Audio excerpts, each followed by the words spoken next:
आज के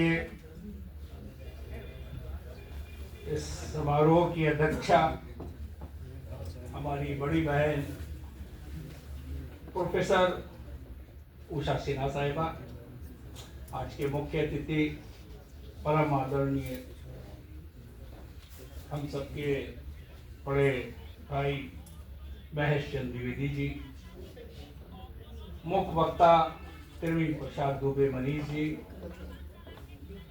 अभी निवेदिता जी, और अभी आप सुन रहे थे अनिल मिश्र जी को।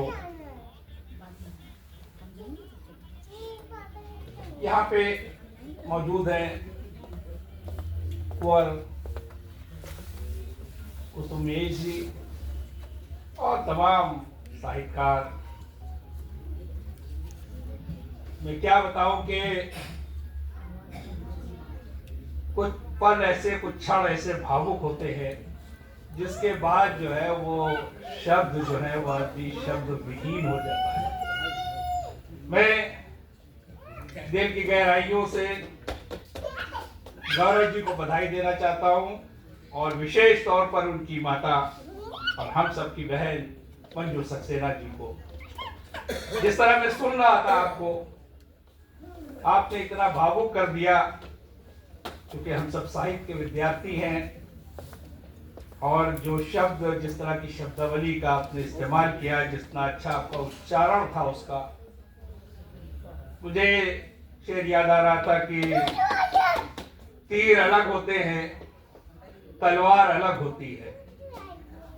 तीर अलग होते हैं, तलवार अलग होती है, शब्द कहते हैं मेरी मार अलग होती है। आपका शब्द जिसमें हम सब डूब गए थे। यकीन जानिए कि जिस गोष्ठी में शब्दों पे इतना आधिपत्य हो किसी को और इतना अच्छा वक्तव्य सुनने को मिले, वो बहुत कम जगह मुझे देखने को मिलता है। सौभाग्यशाली हैं मंजू सक्सेना जी, और हम सब सौभाग्यशाली हैं कि हमारे उनके मंजू सक्सेना जी से बहुत दिन के साहित्यिक संबंध है। अब इन किताबों पे जो हमारे मुख्य वक्ता हैं वो सब बोल चुके, और ये अच्छा हो जाता है कि जब मुख्य वक्ता जो है वो बोल ले तो फिर कुछ कहने को रह नहीं जाता है। वैसे भी किताबें हमको अभी मिली, और एक कप चाय जो है वो मैंने यहाँ के बैनर पे देखा कि अच्छा इस शीर्षक की किताब है। वो देखते ही मुझे शेर याद आ गया कि रफ्ता रफ्ता जाम हो जाती, रफ्ता रफ्ता जाम हो जाती, हसरतों की गुलाम हो जाती। रफ्ता रफ्ता जाम हो जाती, हसरतों की गुलाम हो जाती। वो तो कहिए अरब में न थी चाय, वरना ये भी हराम हो जाती। तो आज एक कप चाय हमको पीने को मिली और देखने को भी मिली। ये कमाल है, इतना अच्छा शीर्षक। अच्छा, मैं समझा कि शायद ये शीर्षक यूं ही रख दिया गया, लेकिन देखा तो उसमें एक कथा भी, उसमें कथा है मतलब चाय पे, और चाय पे जो दो लोगों का मिलन है वो बहुत ही अद्भुत है। यानी लघु कथाएं जो है। अच्छा, दूसरी बात ये कि मंजू जी को मैं इसलिए भी बधाई देना चाहता हूँ कि कोई साहित्यकार अगर समझदार भी हो, ये बहुत मुश्किल से मुझे मिलता है। वो भावुक हो सकता है, वो कोमल हो सकता है, वो बहुत विद्वान हो सकता है, उसके अंदर विद्वता हो सकती है, लेकिन बहुत समझदार हो, ये बहुत मुश्किल से मुझे मिलता है। और मंजू जी मुझे पूरी तरह समझदार लग रही हैं, इसलिए कि जब वो देखती हैं योगेश जी को सबको संक्षिप्त में बात करने के लिए कहते हुए, तो इन्होंने कहा कि लघु कथाएं छापने के लिए इनको दे दो। और जो ये बड़ा ग्रंथ है, ये ग्रंथ कानपुर से छुपाया है इन्होंने, तो ये पूरी समझदारी का इन्होंने यहाँ पे मुझे देखने को इनकी समझदारी मिल रही है। तो ये एक समझदार साहित्यकार है। बहुत दिन से हम लोग इनको करीब से देख रहे हैं। इसमें लघु कथाओं में 120 कथाएं हैं जो मैंने यहीं देखी हैं। शीर्षक विनीता जी ने बता दिया, बहुत अच्छी तरीके से उन्होंने प्रेजेंट किया है। एक एक कथा जो है वो दिल में उतरने वाली है। यानी लघु कथाएं आप पढ़िए तो ऐसा लगता है कि जैसे हम शायरी सुन रहे हैं। शायरी का कमाल ये है कि जो गुफ्तगू की जा रही है वो जबान से होती है लेकिन दिल से निकलती है और दिल पे असर करती है। तो लघु कथा जो है वो प्रोज और गद्य जो है वो अगर शायरी में तब्दील हो जाए तो ये एक बड़ा कमाल होता है किसी भी साहित्यकार के लिए। या नरेंद्र जी अभी जिक्र कर रहे थे शायरी का, और वो शायरी जो उर्दू शायरी है उसका वर्षा बैठे हैं। उर्दू शायरी में जो गज़ल है वो माशूक से गुफ्तगू करने का नाम है। वो चाहे आप हिंदी में करिए या उर्दू में करिए या अंग्रेजी में करिए। अंग्रेजी की साहित्यकार है ये, बताया उन्होंने कि एमए हिंदी में अंग्रेजी में किया और दूसरों का भी जिक्र किया। लेकिन ये जरूरी नहीं है कि अंग्रेजी में एमए करने के बाद जो है वो अच्छा गजलकार भी हो जाए। मैं भी अंग्रेजी में हूँ लेकिन मैं तो अच्छा गजलकार नहीं हूँ। तो गजल की जबान जो है वो देखने में हमें कागज पे दिखती है कि ये उर्दू की है, ये शब्द हिंदी का है, ये शब्द अंग्रेजी का है, लेकिन वो शब्द जो है वो भावपूर्ण होना चाहिए और दिल से निकला हुआ होना चाहिए। और जो दिल से निकलता है वो अपने आप जो शायरी के बंधन है जिसका जिक्र नरेंद्र जी कर रहे थे, नरेंद्र भूषण जी, वो सब उसमें ऑटोमेटिक बन जाता है। यानी जहां आपने मतला कहा तो मक्ते तक वो खुद ही आपको चला के ले जाता है कुंवर साहब। वो मतला जो है वो आपको एक एक शेर जो उसका है वो आप बस पहला शेर आप बना लीजिए और पहला शेर का फ्रेम आप तय कर दीजिए, उसका फंडामेंटल तय कर दीजिए, तो मक्ते तक आपको कोई परेशानी नहीं होगी। जैसे जैसे भाव आते जाएंगे वैसे वैसे वो शायरी में उतरते जाएंगे। आपके भाव कितने अच्छे हैं। और शायरी कोई किसको छोटा बड़ा नहीं बनाती, उसके भाव ही छोटे बड़ा बनाते हैं। कोई शेर यानी किस वक्त किसकी जहन में क्या चीज आ जाए और वो उसने शेर में बांध दिया, बस ये शेर जो है वो उसको बड़ा बना देता है। ये भाव है उसको बड़ा बनाता है। कोई शायर छोटा बड़ा नहीं होता। शायरी में किस तरह सोचा गया है और कैसे पिरोया गया है, कैसे शायरी में उतार दिया गया है, ये बड़े होने की जो है वो दलील है। तो चाय खूबसूरत जो एक कप चाय है, लेकिन मैं जो दावा बार बार किया जा रहा है कि एक कप चाय में ये आपका जो लघु ग्रंथ है, ये लघु कथा है, आप पढ़ लेंगे, मेरा दावा है आप नहीं पढ़ पाएंगे। इसलिए एक एक कथा में आपको उतरना पड़ेगा और कई चाय का आपको चुनाव करना पड़ेगा। ये तो ये कथाएं जो है वो बहुत ही सुंदर और बहुत अच्छा, और सबका शीर्षक बहुत अच्छा है। और शीर्षक रख लेना तो बहुत आसान है, लेकिन शीर्षक को बरतना बहुत मुश्किल काम है। इस एक कप चाय का जो शीर्षक है, आप जब इसको पढ़ेंगे तो जहां से इसको शुरू किया गया है और जहां पे उसको खत्म किया गया है, शीर्षक चाहे 10 लाइन का हो और चाहे 1.5 पन्ने का हो, लेकिन वो कथा जो है वो आपको लगेगी कि ये बिल्कुल जो इस पे विषय, इस पे नाम रखा गया है, जो वो बिल्कुल उसकी हूबहू ये कथा है। तो ये कामयाबी की दलील है किसी भी राइटर के लिए लघु कथा के।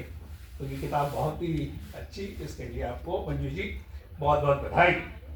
ये दूसरा जो ये बड़ा ग्रंथ 364 पेज का अभी त्रिवेणी जी ने यहाँ कहा, देखिए यहाँ आज जो साहित्य संगम हो रहा है इसमें मुझे लगता है कि साहित्य की त्रिवेणी यहाँ बह रही है, और त्रिवेणी बह जाना भी कोई बड़ी बात नहीं है। मैंने बहुत सारे कार्यक्रम देखे हैं जहाँ 3 किताबें, 5 किताबें, 6 किताबें उसका लोकर्पित हुई हैं और सामने आई हैं, लेकिन ये त्रिवेणी जो है जिस धरती से बह रही है वहां श्रद्धा हमारी जो है वो मेरे लिए पूजनीय है। यानी उस धरती से, उस घर से, उस घराने से ये त्रिवेणी निकल के आज मेरे सामने साहित्य की आई है।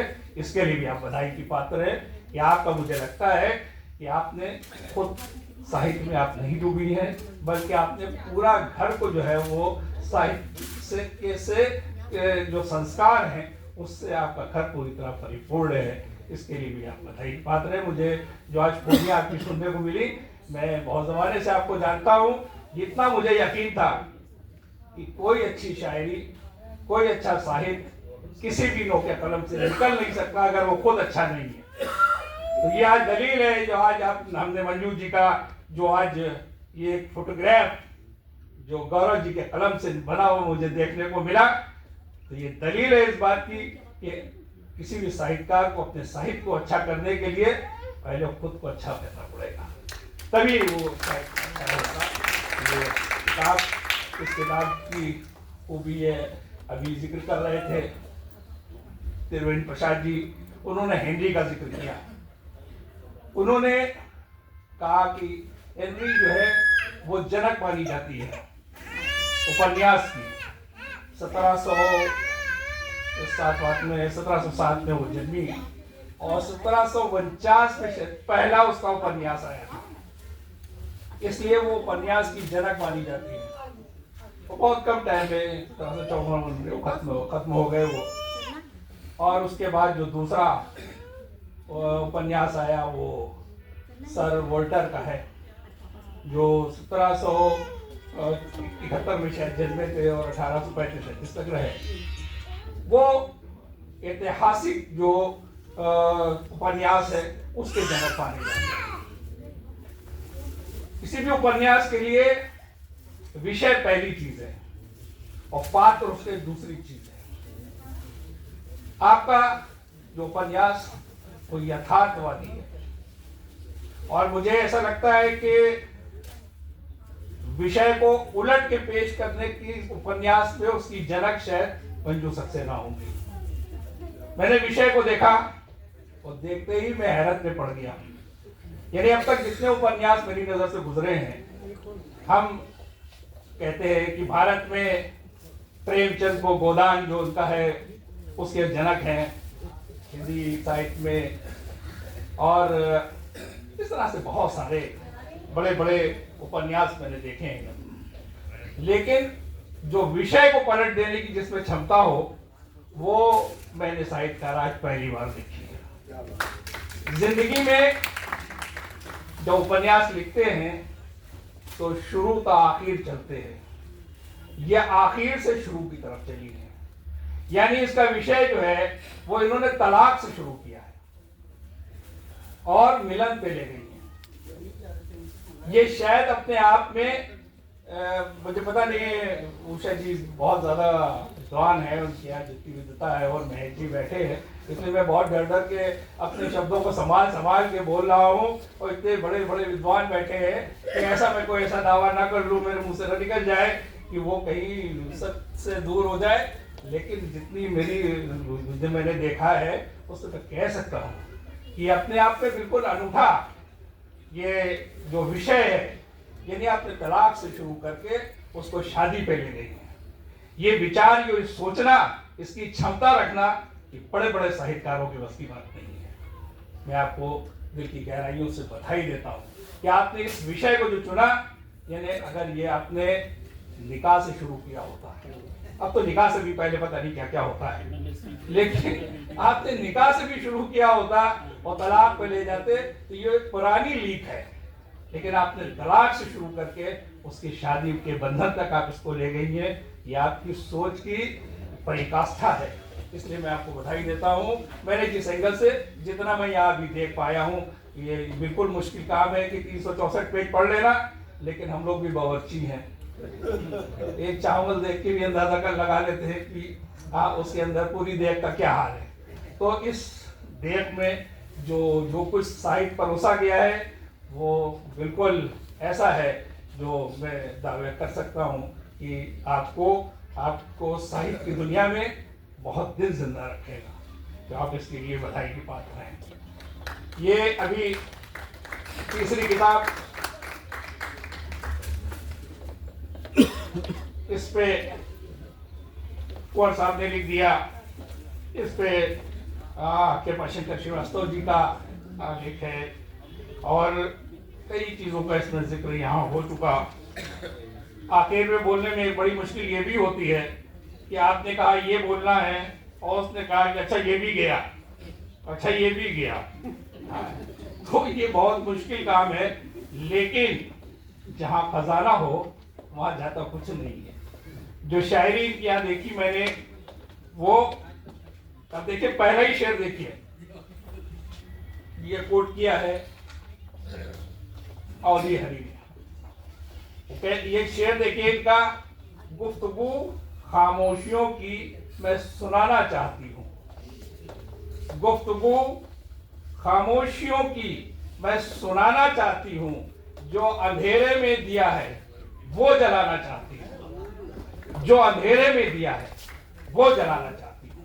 यानी दिया, दिए की पहचान ये है कि अंधेरे को मिटाता हुआ आता है, लेकिन जो दिया अंधेरे में है, यानी आपकी सोच, आपकी जो कल्पना और आपके जो सोचने का दायरा है वो कितना वसी है। आप जो दिया अंधेरे में है वो जलाना चाहती है। तो शायरी का यही कमाल है कि जब उसका जो खमीर जिसे कहते हैं कुंवर साहब, वो अगर नया है तो वो अपने आप को उस जिंदा रखता है। इनकी शायरी देखिए कि कहाँ गए, तो चले ही गए, तो बोला आजाद। किसी के वास्ते दिल यार बेकरार ना हो, किसी के वास्ते दिल यार बेकरार ना हो, दुआ है हद से ज्यादा किसी से प्यार ना हो। यानी प्यार की अगर हदें तय कर ली हैं तो आपका प्यार भी कामयाब है और आप खुद भी कामयाब हैं। आप कहती है चाह दिल की ये जब वक्त वस्ल हो मंजू, तो दरमियान दिलों के कहीं दरार ना हो। यानी विशाल, यानी जब ये दुनिया से जा रही हो, यानी अंतिम वक्त आदमी का हो, तब जो है दिलों में दरार ना हो। यानी आपका जीवन इस तरह आपको बिताना है कि लोग आपको जाने जिंदगी में भी याद रखें और जाने के बाद भी आपको याद रखें। अब इनकी गजल देखिए कि किसी के वास्ते दिल यार बेकरार ना हो, और दुआ है हद से ज्यादा किसी से प्यार ना हो। और दूसरी गजल देखिए कि किसी की याद के साये में चलते रहते हैं, किसी की याद के साये में चलते रहते हैं, गमों की धूप में हम यूं संभलते रहते हैं। यानी यादों का सफर जो है वो आदमी को जो है कभी निढाल नहीं होने देता है। इनकी शायरी देखिए मैं समेट रहा हूँ, मुझे भी डर लगता है कि मंजू जी जो है ये योगेश जी के बहुत करीब है, पता नहीं यही डांटने लगे तो बड़ा मुश्किल हो जाएगा। आप शेर देखिए कि अश्क आहे और दिल में बेबसी रह जाएगी, अश्क आहे और दिल में बेबसी रह जाएगी, बिन तेरे अपनी अधूरी जिंदगी रह जाएगी। ये किसी को समर्पित शेर है, इतना खूबसूरत शेर है। शायरी में का कमाल ये है कि लफ्ज लफ्ज बोलता है। आपकी शायरी बोलती हुई शायरी है, और मैंने जहाँ तक देखी है मुझे काफ़ी और अदीब के साथ बधी हुई शायरी मुझे देखने को मिल रही है। और सबसे बड़ी कमाल ये है, सबसे बड़ा कमाल ये है कि जब उर्दू के अल्फाज को हिंदी में लिखा जाता है, उसका बोलने में तो अक्सर चलिए प्रोनाउंसिएशन बदल जाता है, लेकिन लिखने में जो उसकी तरतीब है, यानी जो उसको जुमलों का शब्दों का इस्तेमाल होता है, वो अक्सर शेर को बिगाड़ देता है। इस किताब की खूबी यह है कि जो शब्द यानी जो लफ्ज जैसे लिखा जाना चाहिए, आपने इस पूरी किताब में एक एक शब्द को वैसे बरता है। यानी आपने इसकी जो प्रूफ रीडिंग की है, जिसने भी की होगी, आपने की है तो बहुत ही अच्छा है। ये कई कई बार जरूर की होगी, क्योंकि बहुत मुश्किल से मुझे ऐसी किताब देखने को मिलती है, और ख़ास तौर से जो रोमन में हो, यानी दूसरी भाषा को दूसरी भाषा में लिखा जाए और उसमें गलतियां ना हो, ये बहुत मुश्किल से देखने को मिलती है। आपकी पूरी किताब में मैंने जहां तक मैंने देख पाया हूं, मैं इस किताब को अभी, इस किताब में मुझे एक लफ्ज भी ऐसा नहीं मिला है जो जिस तरह लिखा जाना चाहिए वैसे नहीं लिखा।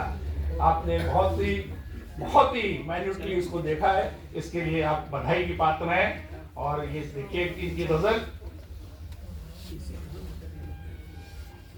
क्या थे और क्या हो गए हम, क्या थे और क्या हो गए हम, इस जमाने के लिए खुद को खोना पड़ा रिश्ते निभाने के लिए। नहीं, क्या थे और क्या हो गए हम इस जमाने के लिए, क्या थे और क्या हो गए हम, इस जमाने के लिए खुद को ही खोना पड़ा रिश्ते निभाने के लिए।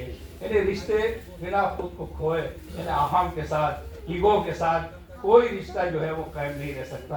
और ये शायर है वो समझता है उसे रिश्ते कैसे निभाना है, और जो शायर रिश्ते निभाता है वो अमर हो जाता है। आप रिश्तों की इस डोर को अपने जोड़ के रखा है। बहुत ही खूबसूरत ये तीनों किताबें। अब चूँकि मुझे मालूम है कि सामने उषा जी बैठी हैं और वो ज़रूर भूल रही होंगी कि ये इतनी देर बकवास क्यों हो रही है, और उनका जो विद्वतापूर्ण हमको सुनने को अभी वक्तव्य मिलेगा उससे हम महरूम ना हो जाए। इसलिए मैं अपनी वाणी को विराम देते हुए 4 पंक्तियाँ में अपनी जी के लिए कि नींद की तय में कई ख्वाब हुआ करते हैं, नींद की तय में कई ख्वाब हुआ करते हैं, ये खजाने बड़े नायाब हुआ करते हैं। अभी जो उनके साहबजादे बता गए, और देखिए आप ये शेर देखिए कि नींद की तय में कई ख्वाब हुआ करते हैं, ये खजाने बड़े नायाब हुआ करते हैं। तुमको हंसना है तो मंजूर जी से सलीका सीखो, तुमको हंसना है तो मंजूर जी से सलीका सीखो, इस इबादत के भी आदाब हुआ करते हैं। इतनी खूबसूरत किताबों की रचयिता हमारे सामने, और इतने अच्छे परिवार के संस्कारों को देने वाली, और हम सब की निगाहों का मरकज, हमको चाहने वाली, हम लोग सब रिश्तों को निभाने वाली मंजू सक्सेना जी को एक बार फिर दिल की गहराइयों से मैं मुबारकबाद पेश करता हूँ। इतनी देर आपने हमें सुना, इसके लिए बहुत